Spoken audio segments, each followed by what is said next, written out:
Hello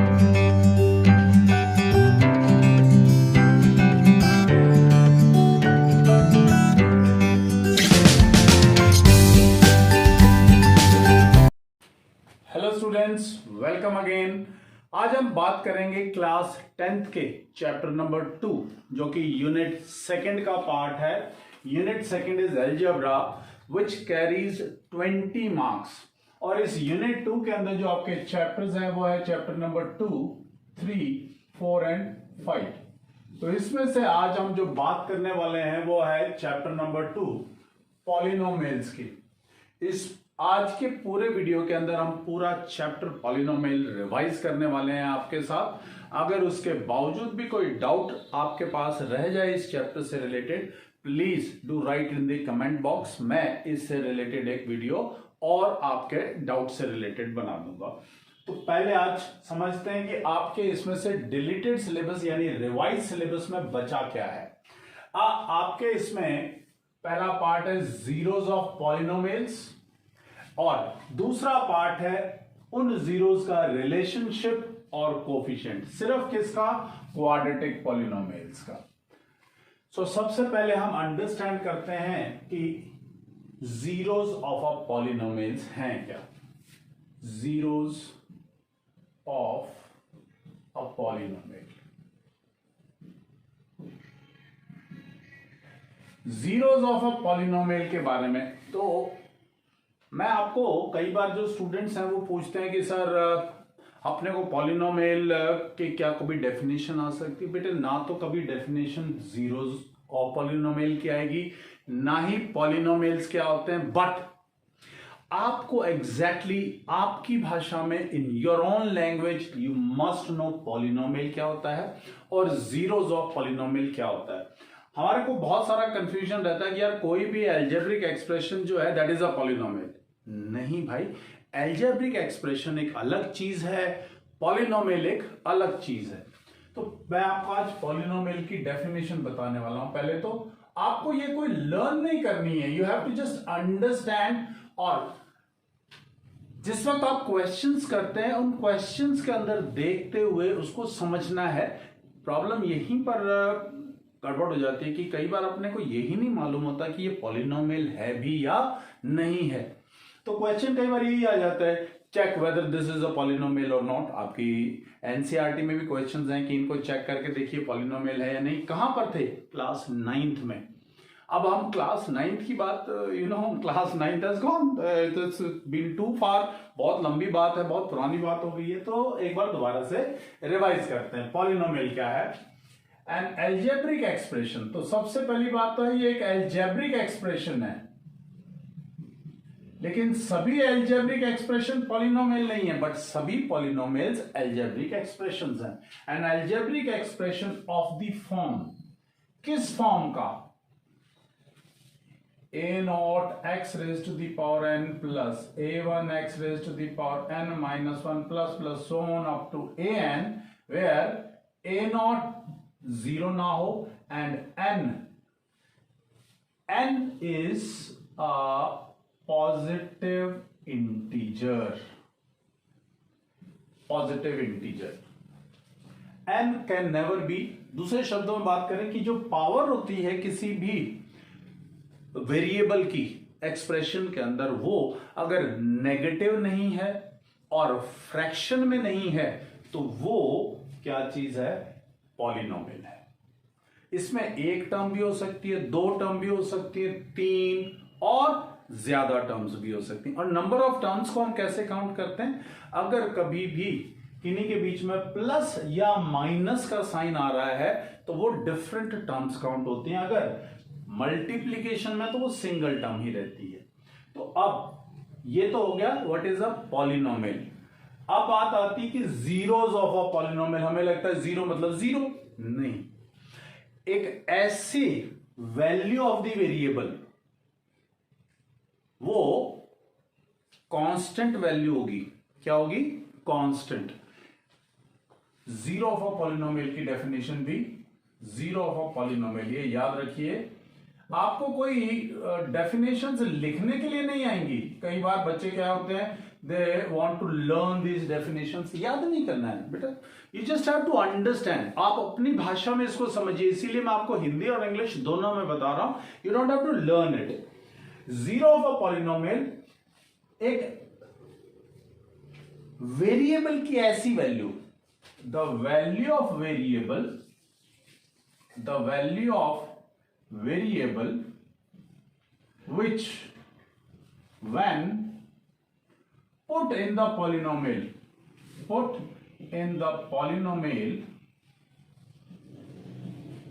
makes the polynomial zero, makes the polynomial zero. जैसे example लेते हैं हम आपके पास. Suppose the question, there is a polynomial x square minus 3x plus 2. This is a polynomial.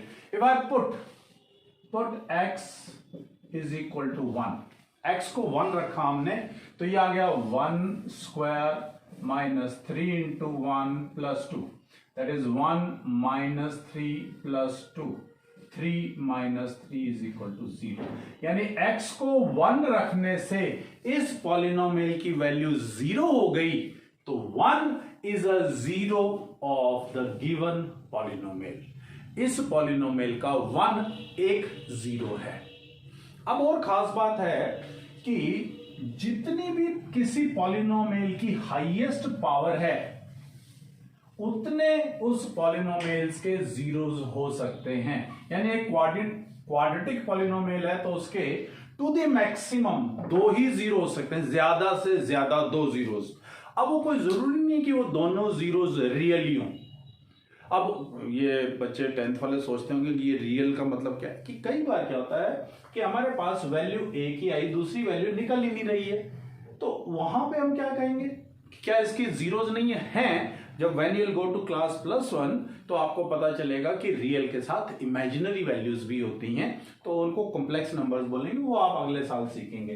लेकिन फिलहाल आपको ये पता होना चाहिए कि जितनी पॉलिनोमियल की पावर है उतने मैक्सिमम उतने जीरोस हो सकते हैं पॉलिनोमियल के, उससे ज्यादा जीरोस नहीं हो सकते हैं. तो ये तो हो गया concept zeros of a polynomial का. उसके बाद आता है कि relationship between zeros and coefficients of the polynomial. अब किसी भी पॉलिनोमियल को, क्वाड्रेटिक पॉलिनोमियल को अगर हम कंपेयर करते हैं, we compare with this is the general form of a quadratic polynomial. General form. तो किसी भी पॉलिनोमियल को कंपेयर करना हो तो हम इससे. अब कई बार बच्चे बहुत बड़ी गलती क्या कर जाते हैं. सपोज एक पॉलिनोमियल दे रखा है आपको bx² plus cx plus a, और वो कंपेयर करना चाहता है. वो क्या लिख देते हैं, a is equal to b, b is equal to c, c is equal to a. No, never, ऐसी गलती नहीं करनी. अगर कोई आपको पॉलिनोमियल ऐसे ही टर्म्स में मिल गया तो उसको कंपेयर कैसे करेंगे, उसको कंपेयर करेंगे ax² plus bx plus capital C, या आप उसको कंपेयर कीजिए px² plus qx plus r. यानी जो ये वैल्यूज हैं इनसे डिफरेंट हो जाए ताकि आप कंफ्यूज ना हो. अदरवाइज आप कंफ्यूज हो जाएंगे, a कौन सा था, b कौन सा था. सो ये ध्यान रखें, अगर जो आपका पॉलिनोमियल है जिसके साथ आप कंपेयर करने वाले हैं, अगर तो वो नॉर्मली ऐसा है 3x² प्लस 5x माइनस 3, फिर तो कोई प्रॉब्लम नहीं है, क्योंकि फिर तो आप क्लैरिटी के साथ लिख सकते हैं that a is equal to 3, b is equal to 5, c is equal to -3. तो नो प्रॉब्लम, फिर कोई प्रॉब्लम नहीं है. बट अगर आपके पास ऐसा ही पॉलिनोमियल आ गया कि भाई bx² plus cx plus a, और आप कंपेयर करने लगे, फिर आप इसके साथ कंपेयर नहीं करेंगे, फिर आप इस चीज को क्या कर दो, कैपिटल. यहां पे ये देयर आर सिंबल्स, ये ABCD नहीं है. बहुत बार बच्चों को ये रहता है कि सर ABCD था तो ABCD ही रहना चाहिए. नहीं भाई नहीं, आपके लिए ये सिंबल है. यहां पर मैथमेटिक्स में we treat them as symbols. ये जो x है, a है, b है, c है, ये अगर छोटा या बड़ा लिखते हैं तो सिंबल चेंज हो जाता है. इंग्लिश की तरह नहीं है कि आपने कैपिटल लेटर लिख लिया या स्मॉल लेटर लिख लिया मतलब वही है, no. But in mathematics capital और small they are two different different things. So इसलिए जब आप कंपेयर करें तो इसको कैसे कंपेयर कर ले, a x square plus b x plus c, तो कैपिटल ए आपके पास आ गया बी, कैपिटल बी आ गया आपके पास सी, और कैपिटल सी आपके पास आ गया ए।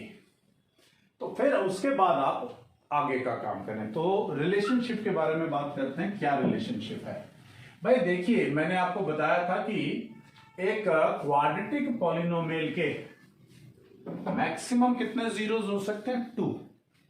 मान लेते हैं कि ये एक पॉलिनोमियल है, it has 2 zeros, zeros are, मान लेते हैं एक अल्फा और एक बीटा। अगर ये जीरोस हैं तो सम ऑफ जीरोस, इनका जो सम होगा वो होगा, इनके कोफिशिएंट के साथ कंपेयर करें, माइनस कोफिशिएंट ऑफ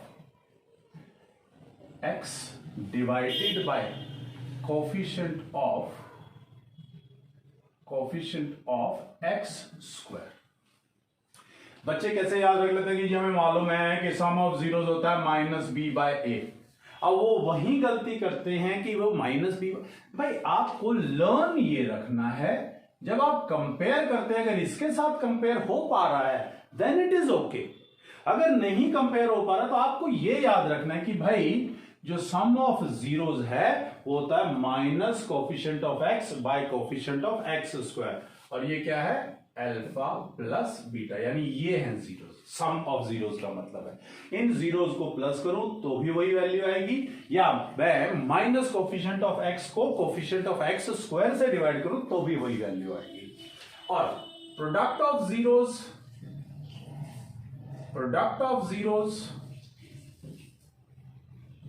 वो होता है आपके पास कोफिशिएंट ऑफ,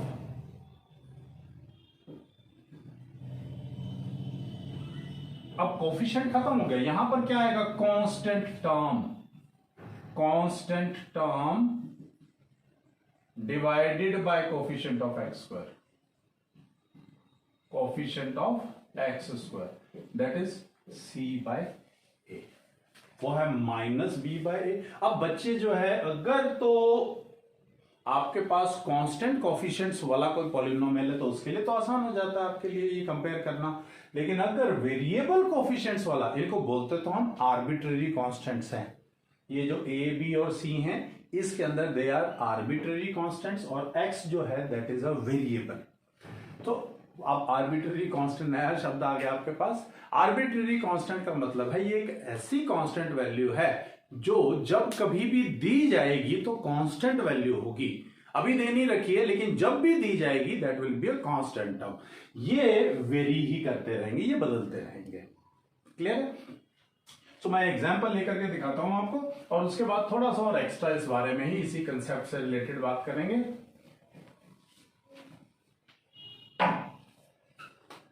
एग्जाम्पल लेते हैं। Suppose the question is 3x square minus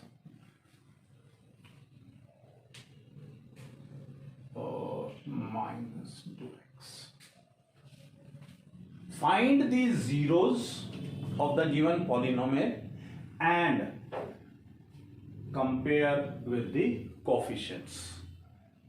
Check the relationship, या क्वेश्चन इस तरीके से आ जाता है, find the zeros of this polynomial and verify the relationship of zeros and coefficients.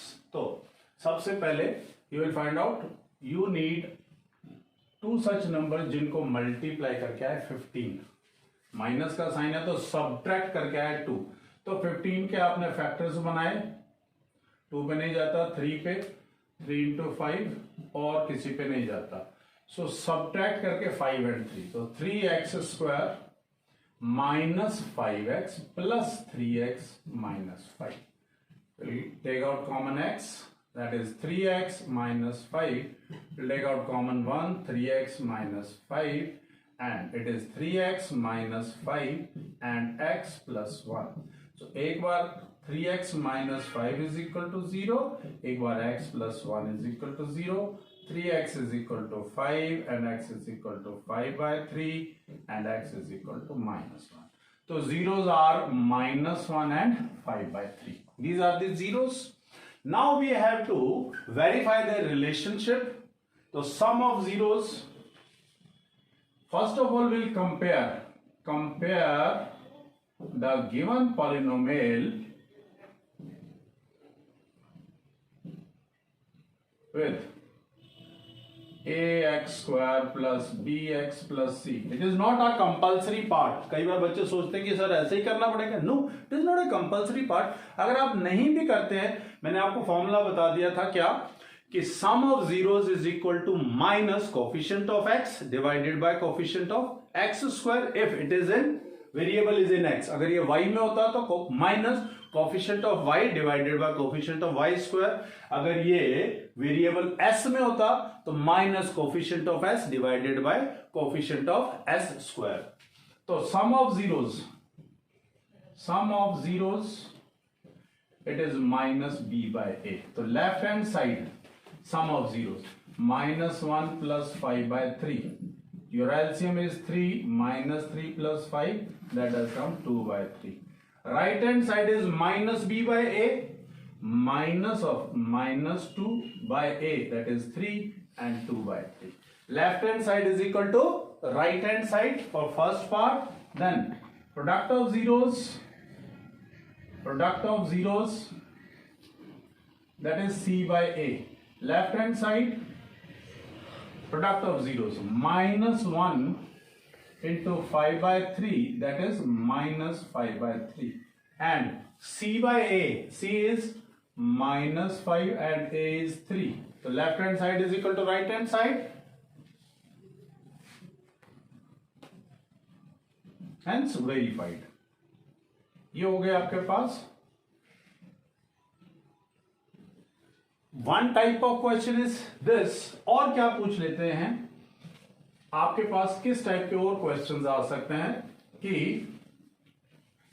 let alpha and beta are the zeros of this polynomial, find the value of alpha square plus beta square, alpha square minus beta square या something, कुछ ऐसी चीज है. देखिए, let alpha and beta are zeros of ax square plus bx plus c.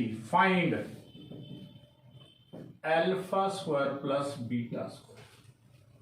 अगर alpha square plus beta square find out करना है तो आपको ये पता होना चाहिए कि मुझे क्या क्या मालूम है. I know that alpha plus beta is minus b by a and alpha into beta is c by a. तो मुझे इस alpha square plus beta square को किसी तरीके से इन टर्म्स के तौर पे लेके आना है. तो मुझे मालूम है कि ये alpha square plus beta square होता है alpha plus beta whole square minus 2 alpha beta. आप सोच रहे हो सर आपको कैसे मालूम है ये? भाई मुझे a plus b whole square का फॉर्मूला मालूम है. क्या होता है? A square plus b square plus 2ab. अगर मुझे इसकी वैल्यू चाहिए तो मैं इसको इधर उठा लाता, तो ये आ गया आपके पास minus 2ab. A plus b whole square minus 2ab. तो alpha square plus beta square is alpha plus beta whole square minus 2 alpha beta. So I'll put the value of alpha plus beta and alpha into beta. So that will come as minus b by a whole square minus 2 into c by a. That is b square by a square minus 2c by a.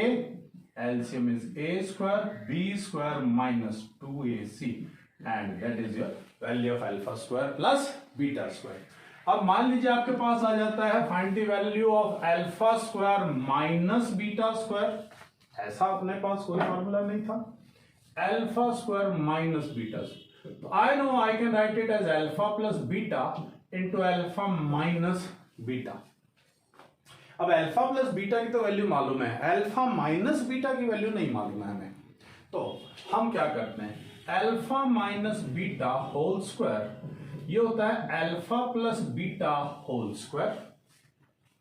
यहां पे minus आएगा, देखिए अगर इसको मैं open करता हूं तो आता है alpha square plus beta square minus 2 alpha beta, और ये आता है alpha square plus beta square plus 2 alpha beta. तो अगर मैं इसको उधर ले जाऊं ये चीज, और मैं ये चीज हटाना चाहता हूं, तो यहां पे मैं क्या कर दूं -4 अल्फा बीटा। तो देखो ध्यान से, ये वैल्यू क्या आएगी, alpha square plus beta square plus 2 alpha beta -4 alpha beta will become alpha square plus beta square -2 alpha beta and it will become alpha minus beta का होल स्क्वायर। यानी ये चीज इसके बराबर हमने प्रूव कर दी। तो अब इसकी वैल्यू मुझे मालूम थी, अब इसका मुझे स्क्वायर हटाना है क्योंकि मुझे तो अल्फा माइनस बीटा चाहिए, तो क्या कर दिया मैंने, स्क्वायर रूट। तो आप अल्फा प्लस बीटा और अल्फा इंटू बीटा की वैल्यू पुट करके, तो ये फॉर्मूला और आपके पास तैयार हो गया। बेसिक चीज क्या है, जब हमें कोई फॉर्मूलाज लर्न किए जाते हैं तो can we derive the another formulas from the given formulas. वो कैसे होगा, वो बाय प्रैक्टिस होगा आपके। अभी मैंने आपको बता दिया, तो अब आपको you will enjoy like anything, आपको मजा आएगा कि अरे हाँ वी कैन डू इट, क्योंकि हमें तो ये फॉर्मूलाज आते हैं। सो इस टाइप के क्वेश्चन भी आपके पास कई बार आ जाते हैं इस कंसेप्ट से रिलेटेड। सो एक इस जीरोस ऑफ अ पॉलिनोमियल के ऊपर ये रिलेटेड क्वेश्चन आ जाता है, जैसे if x is equal to -1 is a zero of 3x square minus bx plus 5। अब अगर ये इसका जीरो है तो इसका मतलब 3 -1 whole square minus b into -1 plus 5 will be equal to 0। उसने कह दिया find the value of b if this is the zero.